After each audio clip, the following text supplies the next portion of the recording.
Mimpi Buruk oleh Sulistyo Suparno. Setelah pensiun dari guru SD, Sastrawiono punya banyak waktu luang untuk membaca buku. Dua anaknya sudah bekerja, sehingga ia leluasa menggunakan uangnya untuk membeli buku. Seluruh bagian rumahnya penuh dengan buku. Istrinya pernah menghitung, ada hampir 7.000 buku di rumah yang tak seberapa luas itu. Seringkali ketika usai membaca buku di teras, lelaki 70 tahun itu memendam cemas. Pada siapa ia akan mewariskan semua buku koleksinya? Kadang Sastrawiono menyalahkan masa lalunya. Ia merasa gagal menyebarkan virus gemar membaca pada kedua anaknya. Meski ia telah berusaha dengan berbagai cara, tetapi anak-anaknya lebih suka bermain dengan permainan elektronik, kemudian ponsel pintar dan laptop. Bagi mereka, buku adalah hantu. Membaca buku adalah hal yang menakutkan. Istrinya menyarankan agar ia menghibahkan buku-buku itu ke pihak lain. Kemana?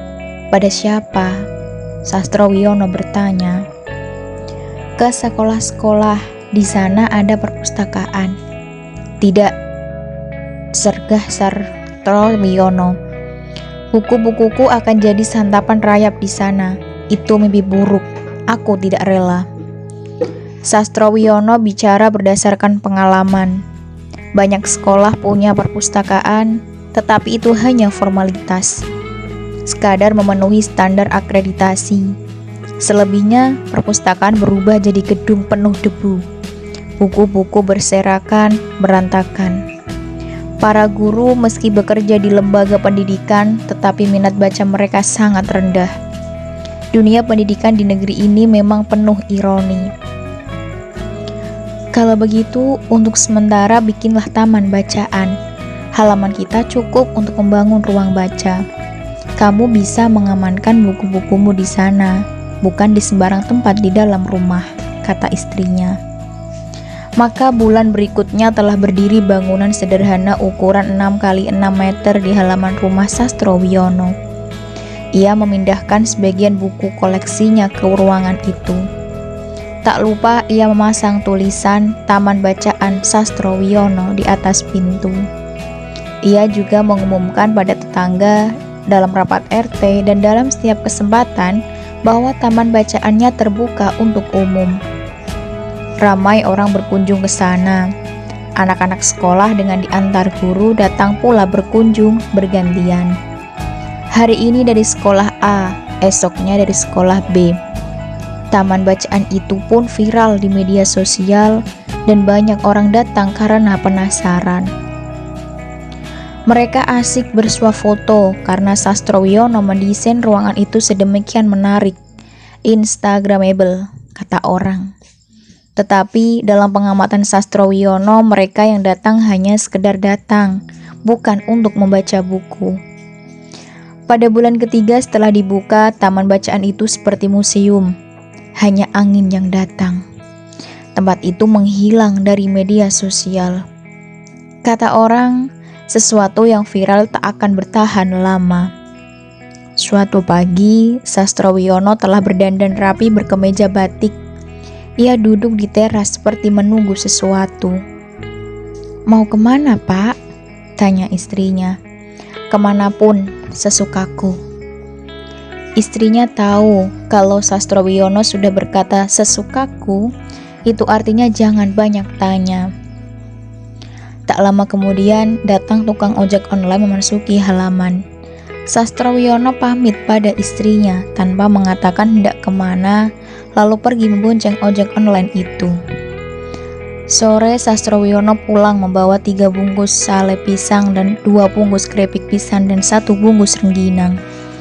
Ia bercerita dari mana mendapatkan oleh-oleh itu dan dari mana saja ia pergi seharian. Ia mengatakan hanya bersilaturahmi ke tempat-tempat yang dikunjunginya.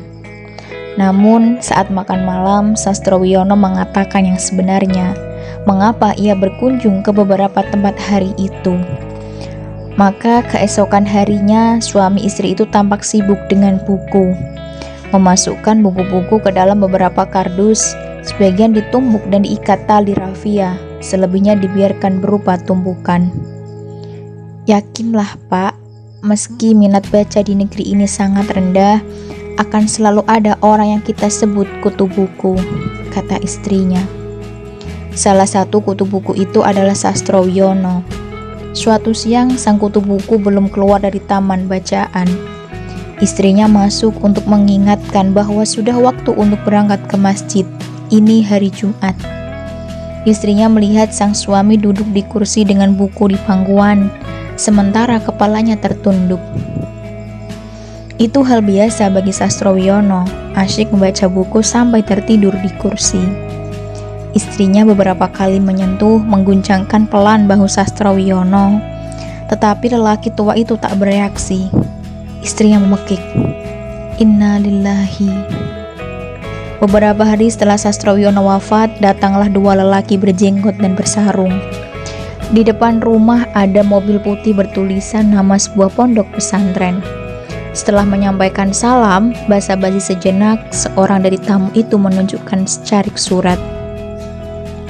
Ini pernyataan bahwa Bapak Sastrowiono menghibahkan 500 buku untuk pesantren kami, kata sang tamu.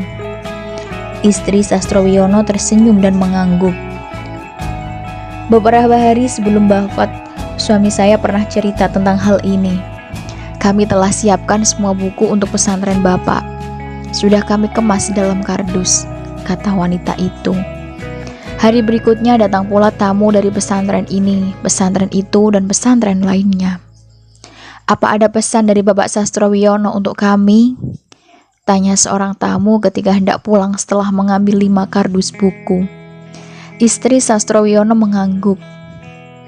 Sama seperti tamu dari pesantren lain, Bapak berpesan, baca, baca, dan bacalah.